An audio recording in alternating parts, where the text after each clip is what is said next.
ونعوذ بالله من شرور أنفسنا ومن سيئات أعمالنا. من يهده الله فلا مضل له ومن يضلله فلا هادي له. ونشهد أن لا إله إلا الله وحده لا شريك له. ونشهد أن سيدنا ومولانا محمدا عبده ورسوله صلى الله تبارك وتعالى عليه وعلى آله وأصحابه أجمعين ومن تبعهم بإحسان إلى يوم الدين. أما بعد، فقال سبحانه وتعالى: إن الله وملائكته يصلون على النبي يا أيها الذين آمنوا صلوا عليه وسلموا تسليما. اللهم صل على محمد وعلى آل محمد كما صليت على إبراهيم وعلى آل إبراهيم إنك حميد مجيد. اللهم بارك على محمد وعلى آل محمد كما باركت على إبراهيم وعلى آل إبراهيم إنك حميد مجيد. فقال سبحانه وتعالى: سبحان الذي أسرى بعبده ليلا من المسجد الحرام إلى المسجد الأقصى الذي باركنا حوله لنريه من آياتنا إنه هو السميع البصير. وعن عبد الله بن عمر رضي الله تعالى عنهما أنه قال: بيت المقدس بنته الأنبياء وعمرته وما فيه موضع شبر إلا وقد سجد عليه نبي. وعن كعب رحمه الله أنه قال: إن ببيت المقدس 1000 قبر من قبور الأنبياء. وقال النبي صلى الله عليه وسلم: من زار بيت المقدس محتسبا أعطاه الله أجر 1000 شهيد. وفي رواية: حرم الله لحمه وجسده على النار. وعن الحسن البصري رحمه الله أنه قال: من تصدق في بيت المقدس بدرهم كان له براءة من النار. فقال سبحانه وتعالى: لعن الذين كفروا من بني إسرائيل على لسان داود وعيسى بن مريم ذلك بما عصوا وكانوا يعتدون. وقال سبحانه وتعالى: لتجدن أشد الناس عداوة للذين آمنوا اليهود والذين أشركوا ولتجدن أقربهم مودة للذين آمنوا الذين قالوا إنا نصارى ذلك بأن منهم قسيسين ورهبانا وأنهم لا يستكبرون. وقال سبحانه وتعالى: وليبعثن عليهم إلى يوم القيامة من يصومهم سوء العذاب إن ربك لسريع العقاب وإنه لغفور رحيم. وقال سبحانه وتعالى: ومن يقتل مؤمنا متعمدا فجزاؤه جهنم خالدا فيها وغضب الله عليه ولعنه وأعد له عذابا عظيما. وقال النبي صلى الله عليه وسلم: لو أن أهل السماء والأرض اشتركوا في دم مؤمن أكبهم الله في النار. وقال سبحانه وتعالى: إنما المؤمنون إخوة فأصلحوا بين أخويكم واتقوا الله لعلكم ترحمون. وقال النبي صلى الله عليه وسلم: المؤمنون كرجل واحد إن اشتكى عينه اشتكى كله وإن اشتكى رأسه اشتكى كله. وقال النبي صلى الله عليه وسلم: من كان في حاجة أخيه كان الله في حاجته ومن فرج عن مؤمن كربة فرج الله عنه كربة من كربات يوم القيامة أو كما قال عليه الصلاة والسلام. Respected mashayikh, my respected ulama, my respected elders, my brothers, assalamu alaikum wa rahmatullahi wa barakatuh. Listen to what the article says. The article reads: the death of the young boy Ad-Durra in front of the world's cameras has brought home to everyone the dreadful and arrogant nature of the Israeli regime. and its racist disregard for the worst of all non-Israeli lives, young or old. What we have witnessed is no less than a state-sanctioned terrorism against a civilian population. The article reads, I had just been shot by the Israelis in my right leg. My son Muhammad, aged 12, hid behind me and gripped my arm. He didn't stop crying. He was terrified. He pleaded with me, for the love of God, protect me, Baba. I told him that when the shooting led up, we'd get away. I tried to calm him. But all the time he kept saying, Baba, I'm afraid. I want to go home. 5 minutes later, I was hit in the leg again.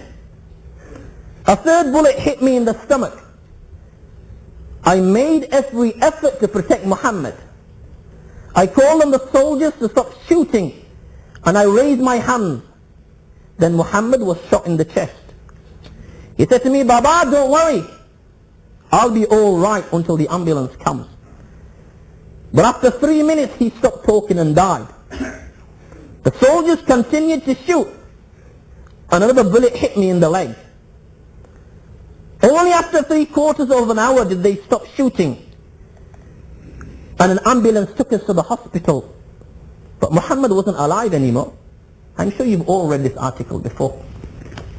Another article, it reads, letter written with blood reveals that Muslim women are being kept without clothes in prison. If Muslims exist on the face of this earth, then it is binding on them to save the Muslim women whom the Russian forces have kept in prison without their clothes. These words are from a letter written to the Muslim world by a Chechen youth being held in prison by the Russians. This letter has been written in blood, as its writer didn't have anything else to write it with. The brave and bold youth who put his life at risk in writing this letter wrote these above mentioned words twice. At the end of these lines he wrote that he has run out of his ink and has no more blood to write. This Chechen youth must have thought, just maybe his blood will have the power to awaken the insensitive and callous Muslims of the world to the plight of Chechen Muslims, you and I. A Muslim writer writes in his work, Salahul Ummah fi Uluwi al-Himma. He writes, with regards to what happened in Bosnia, fathers were slaughtered in front of their sons.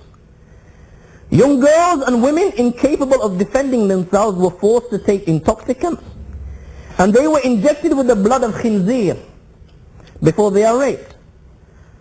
A Muslim woman dies. A Serbian soldier has intercourse saying, she's still warm, I can still do it. Thousands are slaughtered like goats. They are slaughtered with electric saws, and the masajid and roads are decorated with their heads. Final article. This is what the newspaper reporters saw. Lauren Jenkins wrote, the scene at the Shatila camp when foreign observers entered on Saturday morning was like a nightmare. Women wailed over their deaths of loved ones. Bodies began to swell under the hot sun, and the streets were littered with thousands of spent cartridges. Houses had been dynamited and bulldozed into rubble, many with the inhabitants inside. Groups of bodies lay before bullet pocket walls where they appeared to have been executed. Others were strewn in alleys and streets, apparently shut as they tried to escape. Photographers Ralph and Maya Shaw write, when we entered we saw bodies everywhere. We photographed victims that had been mutilated with axes and knives. Continues, others had their heads smashed, their eyes removed, their throats cut. Skin was stripped from their bodies and limbs were severed.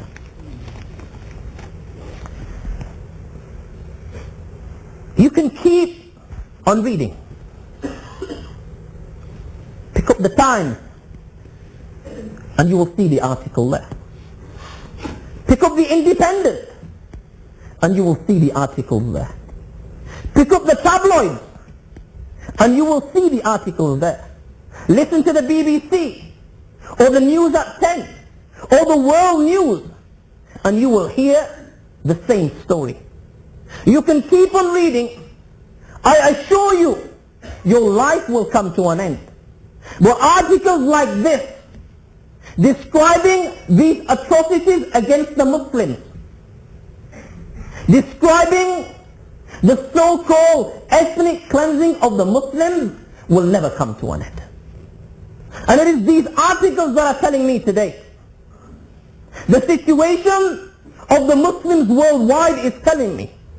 The situation of Muslims in Bosnia, the situation of Muslims in Chechnya, the situation of Muslims in Palestine, the situation of Muslims in Kashmir and Pakistan, the situation of Muslims in the Russian states, the situation of Muslims in Hindustan, the situation of our brothers, our mothers, and our sisters in different parts of the globe.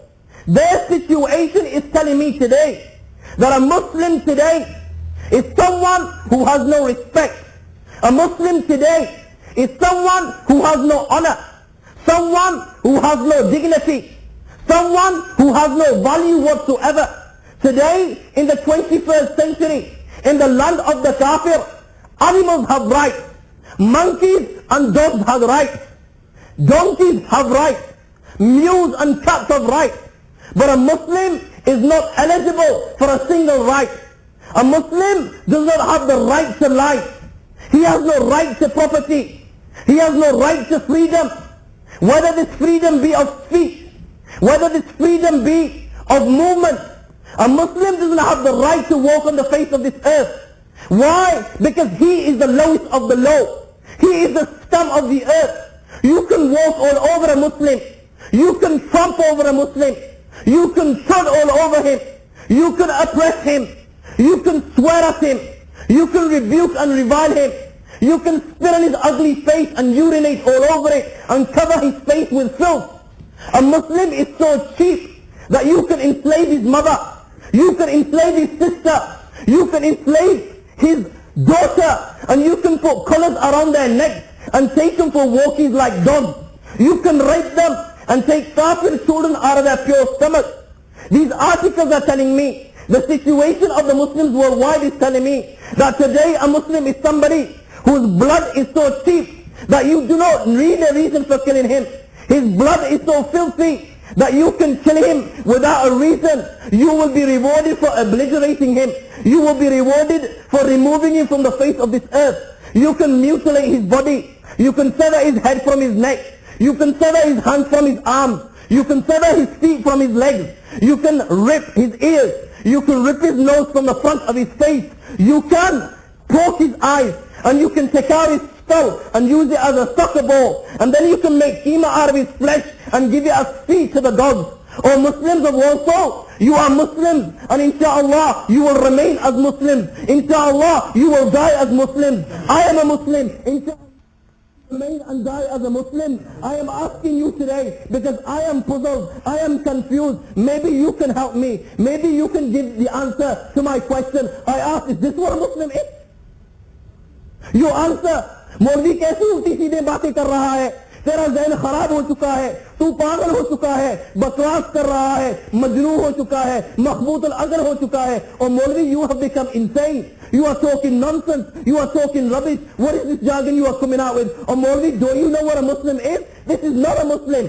A Muslim is somebody with awe. A Muslim is somebody with respect. A Muslim is somebody with honor. Or Mawlvi, such is the value of a Muslim in the eyes of Allah, that every kafir that walks on the face of this earth from the beginning of time till the end of time, take all these kafir, these billions and trillions, place them in one pan of the balance and place one Muslim in the other pan of this balance. Or Mawlvi, this Muslim is so dear to Allah that this one believer with the kalima La ilaha illallah Muhammadur Rasulullah, he will outweigh all these kuffar. Why? Because he is not the lowest of the low. He is the highest of the high. So sacred is his blood that the Almighty Allah has announced, وَمَنْ يَقْتُلْ مُؤْمِنًا مُتَعَمِّدًا فَجَزَاؤُهُ جَهَنَّمْ خَالِدًا فِيهَا وَغَضِبَ اللَّهُ عَلَيْهِ وَلَعَنَهُ وَأَعَدَّ لَهُ عَذَابًا عَظِيمًا. Go and kill him and you will see that your abode is hell forever and ever. The curse of Allah will descend upon you. The anger of Allah will descend upon you. And Allah will punish you like never before. Don't you know that Nabi Kareem sallallahu alayhi wa sallam has said, لو أن أهل السماء والأرض اشتركوا في دم مؤمن أكبهم الله في النار. If all the inhabitants of the heaven, if all the inhabitants of the dunya, if they got together and plotted against one Muslim, Allah, such is the value of a believer in the eyes of Allah. So sacred is his blood that Allah will not even look at them. He will throw them in the fire of hell, and on their forehead will be written, Anisun min rahmatillah, deprived from the mercy of Allah. This because the blood of a Muslim is sacred. This is the value of a Muslim in the eyes of Allah subhanahu wa ta'ala. I swear by the Almighty that I do not disagree with you, but I beg you, show me where this Muslim is.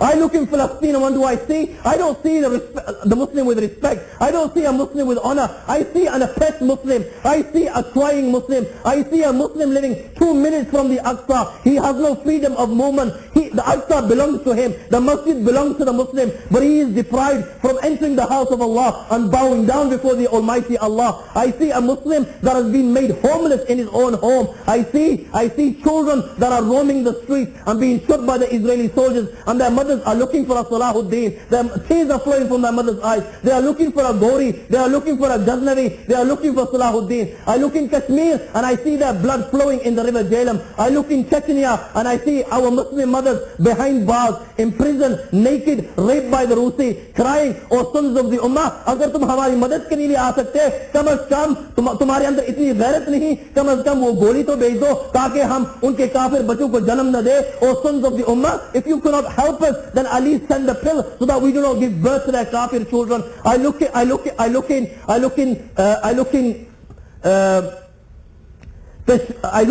Albania and I look in Bosnia and I become speechless. I look in the so-called Muslim countries of Saudi, of Urdun, of Aljazair, of Al-Maghrib, you can name them one by one, and I see Muslims behind bars. Why? Because they were adorning themselves with the Sunnah of Rasulullah. They were adorning themselves with the teachings of Rasulullah. They were adorning themselves with the teachings of the Quran. And because they were Muslims in the real sense of the word Muslim, because of this they are in prison and they are behind bars. What are the Muslims that you talk about with respect and honor? You are talking about the Khairul Qurun. You are talking about the good times. You are talking about the times of Rasulullah sallallahu alayhi wa sallam. You are talking about the time of Sayyidina Abu Bakr and Umar. You are talking about the time of Sayyidina Ali and Uthman. You are talking about the times of Sayyidina Khalid bin Walid. That is the time when the Muslims had respect. That is the time when the Muslims had honor. That is the time when the blood of a Muslim was sacred. Open the books of Ahadith and you will find it is the battle of Ajnadin. Dirar ibn al-Aswar has been captured by the kafir. He has been imprisoned by the kafir. The whole ummah feels the pain of Dirar ibn al-Aswar. Immediately, the sword of Allah himself, Khalid bin Walid, goes for rescue. He is making his way for the rescue when all of a sudden a warrior who passes by like a flash of lightning. He passes by Khalid bin Walid. This warrior is totally covered from head to toe. The only thing visible is his eyes, his spear and his sword. He rushes past Khalid. He has no time to stop and talk to Khalid. He has one aim, one objective, one direction. Towards the enemy he goes. Khalid bin Walid cannot believe his eyes. The cry, Man hazal faris, wa imallahi innahu la faris. Who is this warrior? I swear by the Almighty that this is definitely a warrior. My brothers, the warrior goes towards the enemy. There is no fear, there is no hesitation. He attacks the enemy single-handed. Alone he goes through their lines and he comes out the other side with his sword covered in blood. In one attack, he has sent many kafirs to the fire of hell. My brothers, yet again for the second time, he presents himself for martyrdom. He presents himself for death. And yet again, through their lines he goes and comes out on the other side with his sword covered in blood. Yet again, in the second attack, he has sent many people to the fire of hell. My brothers, the Muslims cannot believe their eyes. Who is this warrior? They are amazed at his valor. They are amazed at his bravery. They are amazed at his courage. Khalid bin Walid cries, Man hazal faris, Who is the warrior? The warrior emerges, chased by the enemy. The warrior makes his way to the Muslims. The Muslims surround him. The Muslims cry, reveal yourself. Tell us who you are. What is your name? Silence is his answer. Yet again for the second time, the Muslims say, reveal yourself. Tell us who you are. What is your name? Yet again, the warrior remains silent. It is only when Khalid bin Walid insists that he reveal himself. My brothers, the warrior reveals himself. The answer the world is waiting for. The answer the history recorded. The warrior says, يا أيها الأمير إني لم أورد عنك إلا حياء من لأنك أمير جليل وأنا من ذوات الخدور وبنات السطور أنا خولة بنت الأزور. The warrior answers, O Amir, I did not answer you because of out of shame or because you are a great Amir. I am not from amongst the men. I am from amongst those that keep themselves covered from head to toe. I am a woman. I am Khawla bint al-Azwar, and I have come today to save my brother, and I have come for the rescue of my brother. This was a woman, and we are men. This is the time when the Muslims had respect. This is the time when the blood of a Muslim was sacred. You are talking about the time of Sayyidina Muawiyah radiallahu ta'ala an.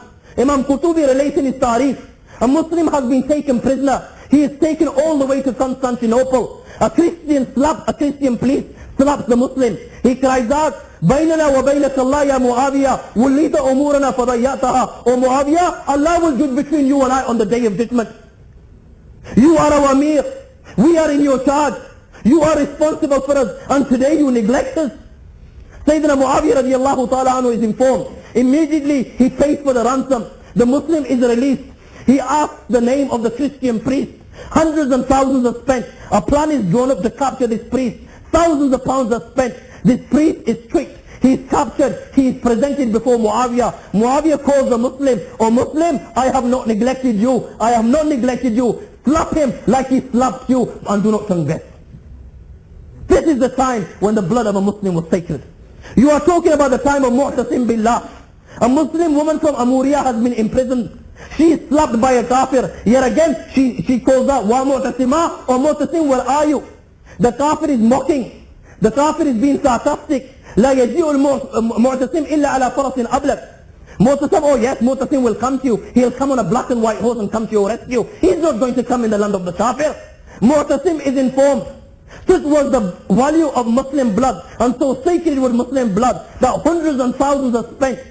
18,000 black and white horses are purchased from every corner of the globe. Mu'tasim himself goes to rescue his sister. The kuffar are defeated. This Muslim sister is rescued. This kafir is brought before her, and the words are flowing from the lips of Mu'tasim Billah. Sajidtuka ala farasin ablaq. Oh my sister, tell this kafir that Mu'tasim has come to your rescue on a black and white horse. This was the time when the Muslims had respect. A final example, you are talking about the times of Nuruddin Zangi. The Muslims of Dimyat have been surrounded by the kuffar. Such was the fikr Nuruddin had for the Muslims, that he is in a majlis where the ahadith of Rasulullah sallallahu alayhi wa sallam are being recited. The hadith Musalsal bil Tabassum has been recited, and you will ask your ulama what this is. He is asked to smile so that the chain of this hadith is complete, so that this silsila is complete. He replies in anger, you are asking Nuruddin to smile. إِنِّي لَأَسْتَحِي مِنَ اللَّهِ أَنْ يَرَانِي مُبْتَسِمًا وَالْمُسْلِمُونَ مُحَاصِرُونَ بِالْفَرَنْجِ. I am ashamed that Allah subhanahu wa ta'ala sees Nuruddin smiling while the Muslims of Dimyat have been surrounded by the kafir. Immediately an army is sent for the rescue. Such was the fikr of Nuruddin, that in the books of history it is related that while the Muslims of Dimyat had been surrounded, Nuruddin has been fasting. And he has fasted consecutively for 20 days. And he makes his iftar only on a glass of water.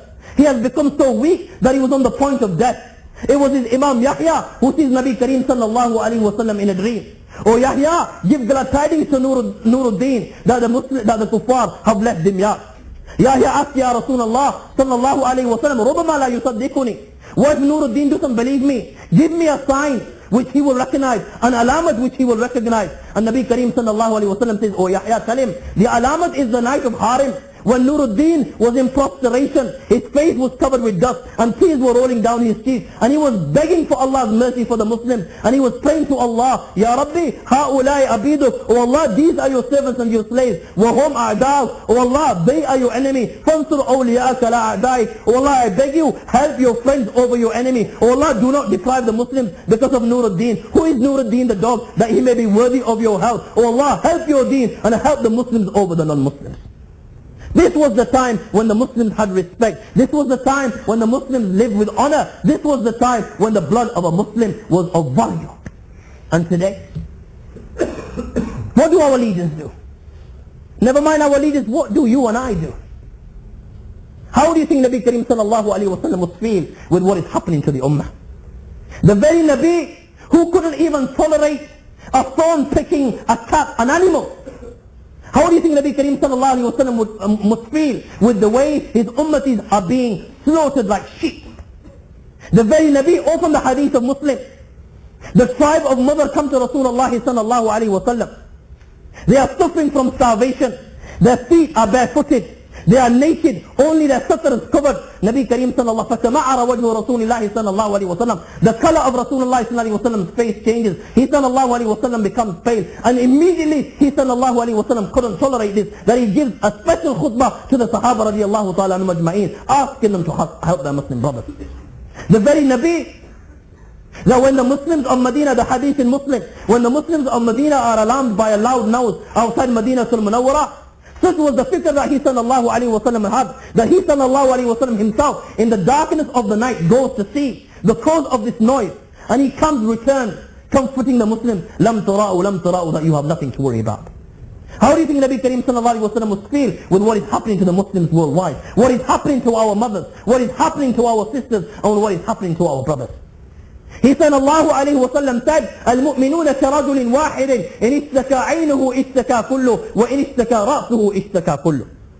That the entire Muslim ummah, wherever they may be, are like one single body forming one brotherhood. If any one limb of this body is in pain, then the entire body will feel this pain due to this aching and paining limb. Meaning that if any one Muslim is in pain, in taklif, is being oppressed, is being suppressed, then all the Muslims, including the Muslims of Warsaw, will feel this pain. Never mind one Muslim. At this moment in time, as I address you and you listen to the reminder, millions of Muslims worldwide are suffering. 1 million Muslim children lost their lives in Iraq. And now children that are being born in Iraq, because of the depleted uranium, there are so much deformities that this Muslim child that is being born, you cannot tell whether this child is a human being. And you and I, we don't feel the pain. We just don't feel the pain.